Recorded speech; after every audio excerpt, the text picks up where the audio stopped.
आमच्याजवळ खूप फौजफाटा होता आणि राज ठाकरे काहीतरी आले होते तिकडे हां. आणि आमची खूप मोठी गँग होती म्हणजे खूप आमच्याजवळच होतं तेव्हा. हं. तेव्हा त्याने सांगितलं ते बच्चू कडू कोण आहे. मी आहे, आम्हाला बोलावलं, आम्ही गेलो तिथं. म्हटलं बा असं असं झालं. मग त्या तालुका प्रमुखाला बोलावलं. राज ठाकरेंनी बोलवलं. हां हां तिथे ते एका हॉटेलवर आले होते, थांबले होते, काही दौराच होता. तेव्हा ते मधुसूदन कुलते वगैरे होते तालुका प्रमुख. तो मग काय सांगत जाय म्हणे यानं सगळे शिवसैनिक याच्याजवळ घेतले आहे म्हणे, हां. माझ्याजवळ एकही शिवसैनिक ठेवला नाही म्हणे. मग त्यांनी लगेच म्हटलं याला काढून टाक म्हणे, याला कर तालुका. म्हणजे राज ठाकरेंची तुमची पहिली भेट होती. हां पहिली भेट.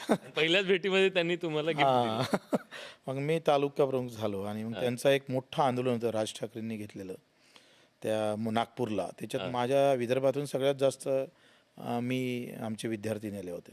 हं. पण हे राज ठाकरेंना तुम्ही कधी सांगितलं नंतर?